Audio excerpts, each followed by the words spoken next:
Bienvenidos al capítulo 2, la declinación de la interpretación mecánica de la física del libro La física aventura del pensamiento.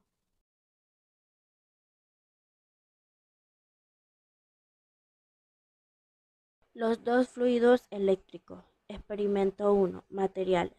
Barra de metal sobre un soporte de vidrio, cada una con sus extremos conectados por un conductor con un electroscopio. Además de una barra metálica, nos proveemos de una barra de caucho y un pedazo de franela. El experimento se realiza de la siguiente manera. Hay que comprobar ante todo si las hojas del electroscopio penden uno al lado de la otra, ya que esta es su posición natural. Se frota vigorosamente la barra de caucho con la franela y se le pone en contacto con la barra metálica conectadas con el electroscopio. Las hojas de oro se separan en el acto. Las hojuelas continuarán separadas aún después de retirado el caucho. Experimento 2. Materiales son los mismos, solo que esta vez en lugar de poner la barra de caucho en contacto con la de metal, hay que limitarse a aproximarla convenientemente. Nuevamente las hojas se separan, pero esta vez, si se retira la barra de caucho, las hojas del electroscopio vuelven a su punto normal, en lugar de permanecer separadas. El experimento 3. Si se introduce una pequeña modificación en el anterior aparato, es posible efectuar un nuevo experimento. Supongamos que la barra de metal se compone de dos partes unidas y separables. Frotando la barra de caucho con la franela y acercándola al metal, se repite el mismo fenómeno, las hojas se separan. Si en estas condiciones se divide la barra en sus dos partes y hecho esto, se retira la de caucho, las hojas permanecen separadas en lugar de devolver su posición primitiva. Suposiciones. Primera suposición. Existen dos fluidos eléctricos, uno llamado positivo y el otro llamado negativo. Estos fluidos tienen cierta semejanza con la materia en el sentido ya explicado, es decir, su cantidad puede aumentar o puede disminuir, pero cuyo total en todo sistema aislado se conserva constante. Segunda suposición de la teoría es la siguiente. Fluidos eléctricos de una misma clase se repelen, mientras que fluidos de distinta clase se atraen. Esto puede representarse gráficamente de la siguiente manera. Una tercera suposición. Existen dos clases de cuerpos, aquellos en los cuales los fluidos pueden moverse libremente llamados conductores y aquellos en los cuales los fluidos no se pueden desplazar, llamados aisladores. Como en casos análogos, esta división no debe aceptarse en forma estricta, sino aproximadamente. Los metales, la tierra, el cuerpo humano son ejemplos de conductores. Ok, ahora imaginemos un cambio en el experimento número 2. Supongamos que se conserva la barra de caucho cerca del metal y que al mismo tiempo se toca el conductor con un dedo. ¿Qué sucederá entonces?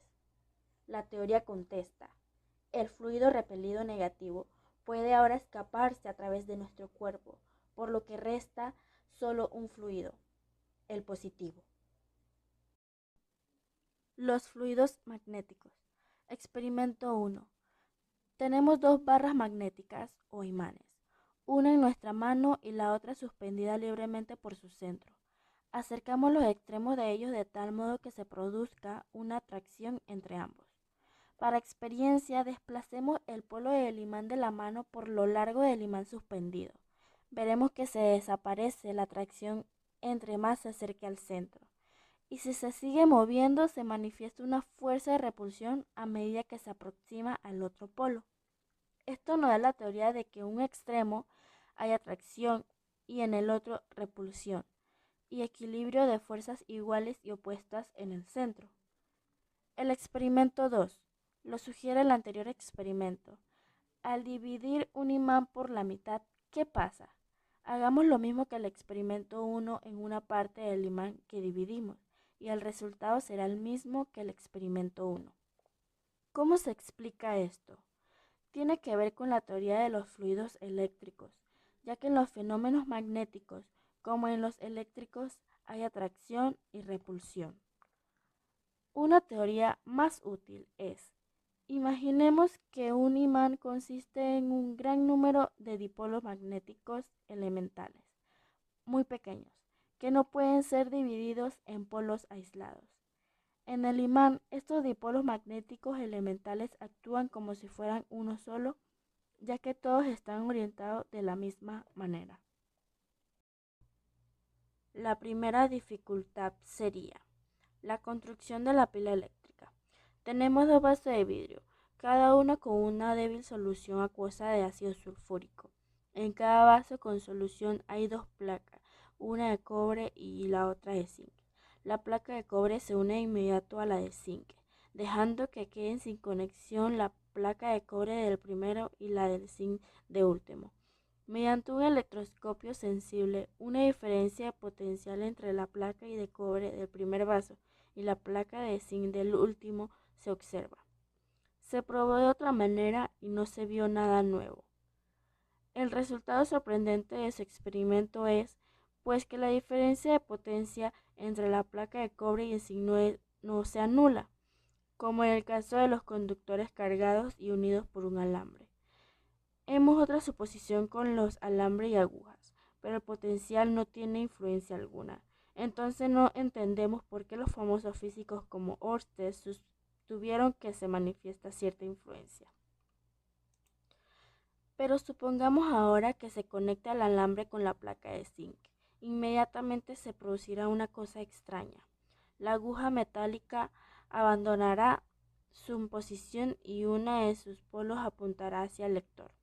El efecto se produce como si actuara una fuerza perpendicular al polo del circuito sobre el polo magnético. Es difícil, en virtud de tales hechos, evitar la última conclusión que se refiere a la dirección de la fuerza actuante. Este experimento es de importancia, en primer lugar porque pone de manifiesto una relación entre fenómenos en apariencia total distintos, el magnético y la corriente eléctrica. Imaginemos una pequeña esfera electrizada.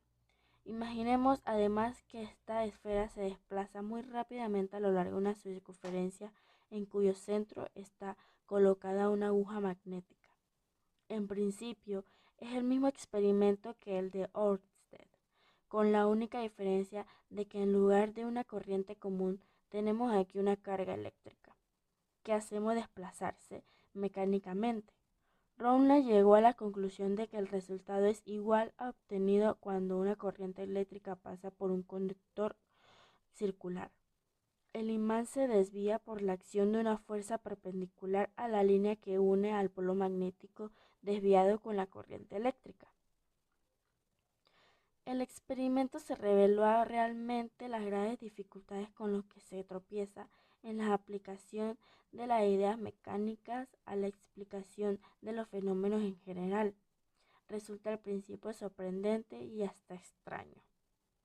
A pesar de ello, podemos optar por ser conservadores y buscar una solución para estas dificultades dentro del marco de las ideas viejas. Dificultades de esta clase es inesperados obstáculos en el desarrollo triunfante de una teoría, repetimos, aparecen frecuentemente en la ciencia.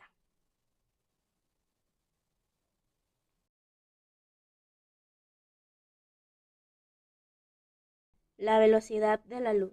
Esta conversación da inicio al siguiente experimento. Elige a dos hombres, A y B, con una distancia de 1 milla con sendas linternas cubiertas. El resultado es: A, al descubrir su linterna, B lo percibe un segundo después y envía su señal de respuesta, y la respuesta es recibida por A 2 segundos después de haberla emitido. Luego, si la luz viaja con una velocidad de 1 milla por segundo, es fácil entender que transcurrirá 2 segundos entre los instantes en que A envía y recibe la señal de vuelta, en el supuesto aceptado de que A y B están entre sí a 1 milla de distancia. En este tiempo, Galileo tenía poca probabilidad con esta técnica. Galileo formuló el problema de la determinación de la velocidad de la luz, pero no lo resolvió. La formulación de un problema es a menudo más esencial que su solución, que puede ser cuestión de técnicas matemáticas o experimentales. Podemos decir que es sorprendente que Galileo no se haya dado cuenta que su experimento podría haberse realizado en otra forma más simple, exacta, con un solo hombre. En lugar de B colocado a cierta distancia de A, pudo haber montado un espejo que devolviera automáticamente la señal luminosa en el instante mismo de haberla recibido. Aproximadamente 250 años después, este mismo principio fue aplicado por Fizeau, que con experimento terrestre fue el primero en determinar la velocidad de la luz. Roemer le determinó con mucha anterioridad, aunque con menor precisión, mediante observaciones astronómicas. El primer método es el de Roemer y el segundo el de Fizeau. A partir de estos primeros experimentos notables, la magnitud de la velocidad de la luz se ha determinado muchas veces con creciente precisión, y Michel, en nuestro propio siglo, ideó para este fin una técnica altamente refinada. La conclusión a que se llega con estos experimentos es la siguiente. La velocidad de la luz en el vacío es aproximadamente 186.000 millas o 300.000 kilómetros por segundo. La luz como sustancia. La luz se puede ver a través de un recipiente de vidrio después de extraído el aire de su interior, pero el simple hecho de que podamos ver a través de un recipiente contenga o no aire en su interior muestra que la presencia del aire afecta muy poco la transmisión de la luz. Mencionaré un hecho experimental.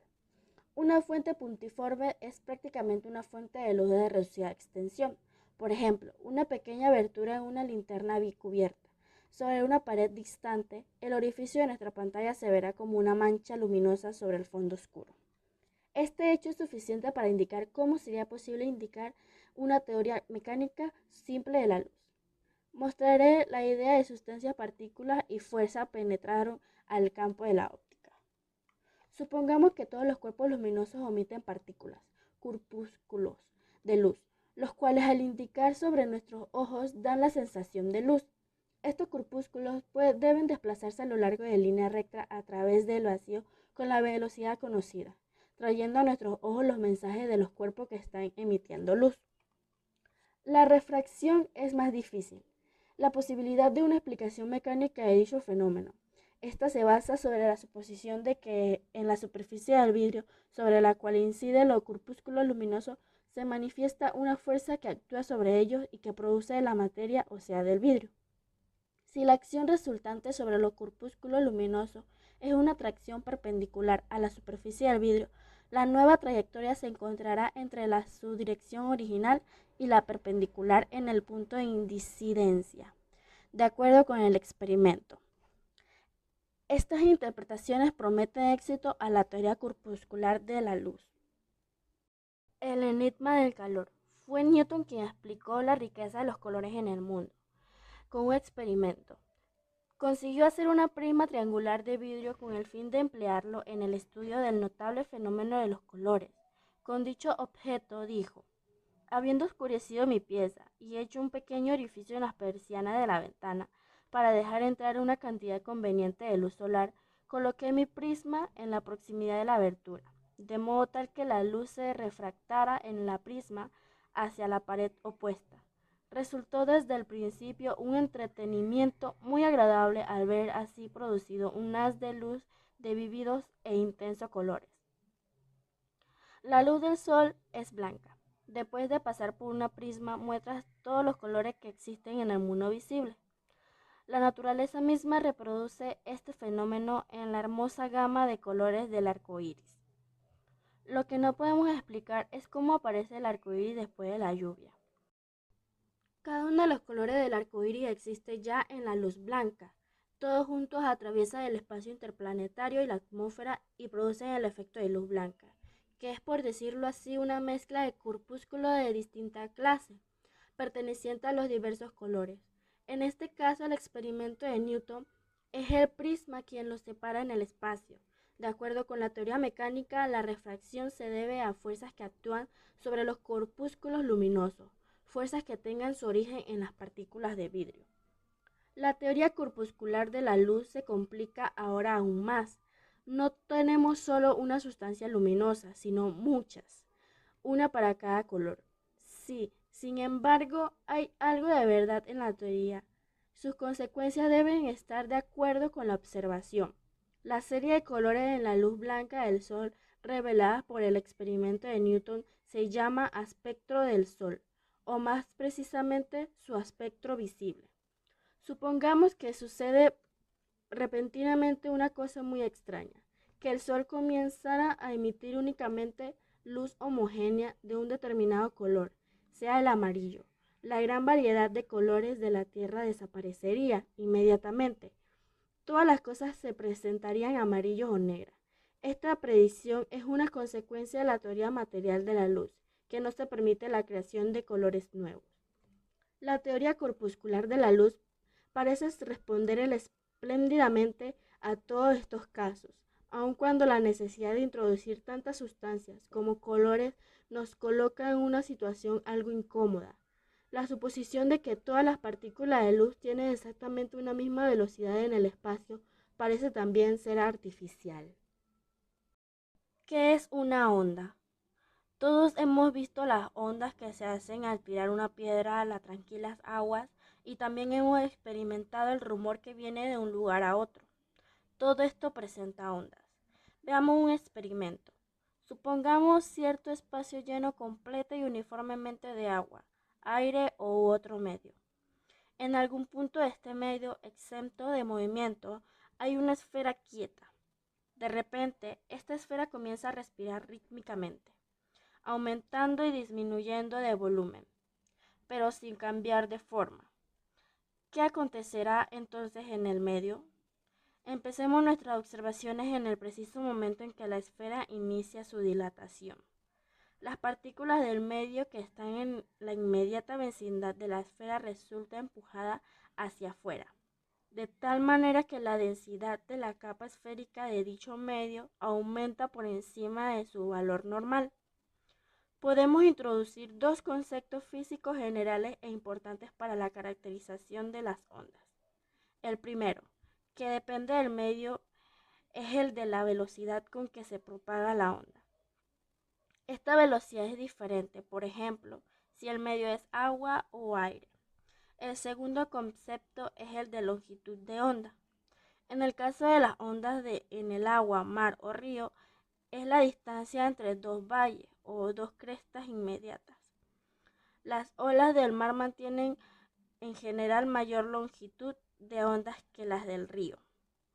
En el caso de las ondas producidas por las esferas pulsantes, la longitud de onda es la distancia entre dos suficientes esféricas que muestran máxima o mínimo de densidad. Esta imagen que vemos es un tipo de onda llamada longitudinal.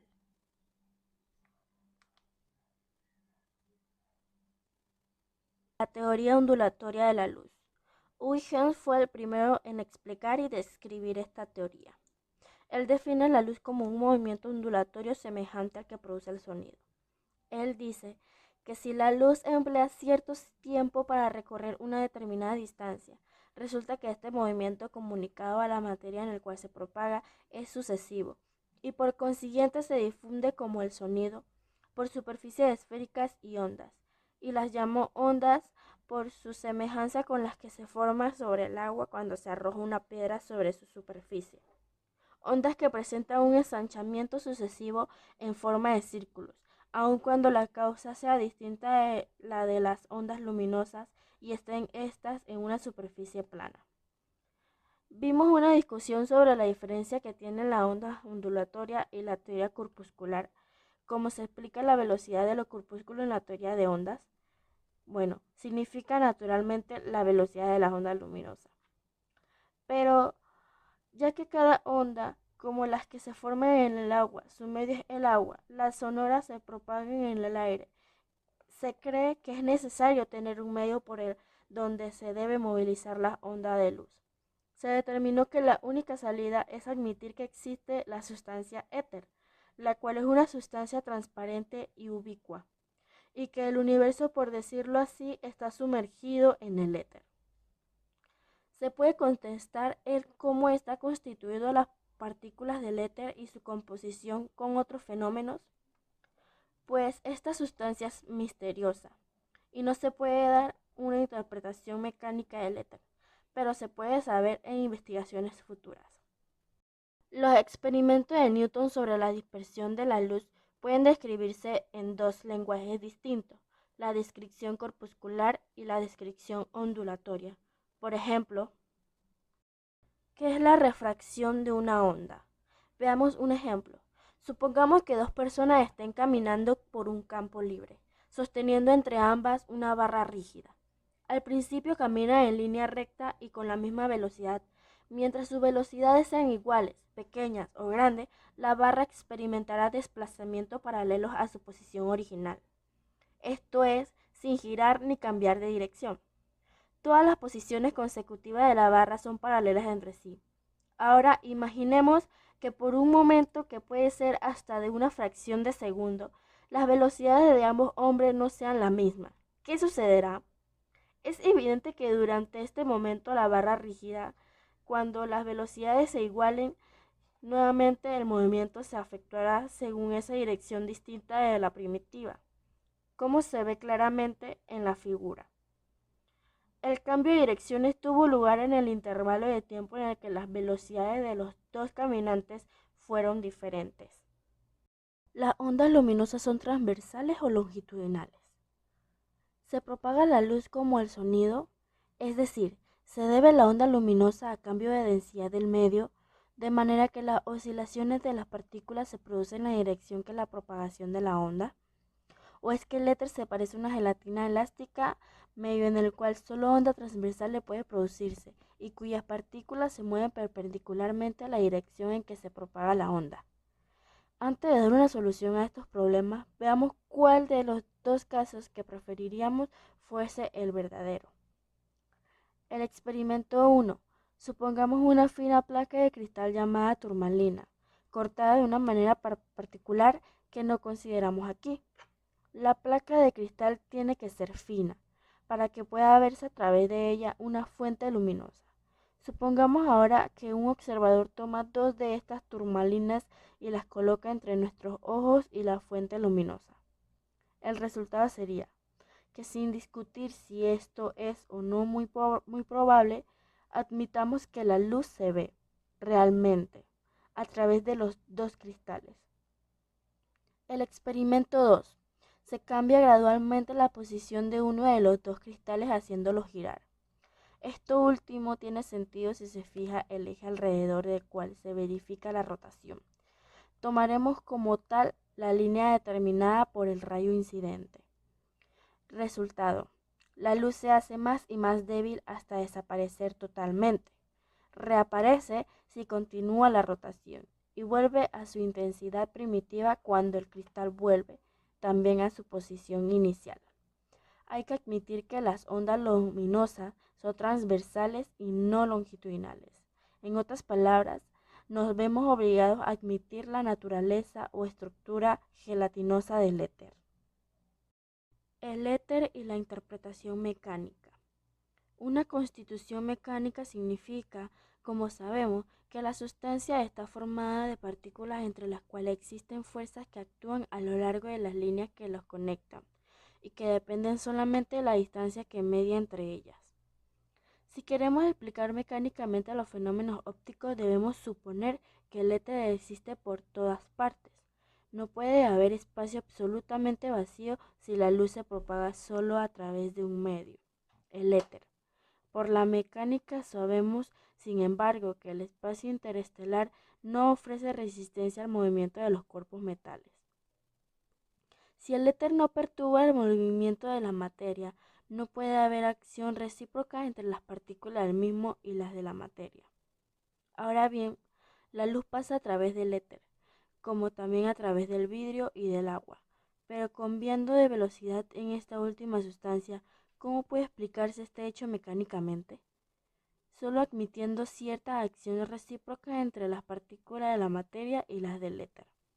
En otras palabras, hay interacción entre el éter y la materia en los fenómenos ópticos, pero no hay tal acción recíproca en los fenómenos mecánicos.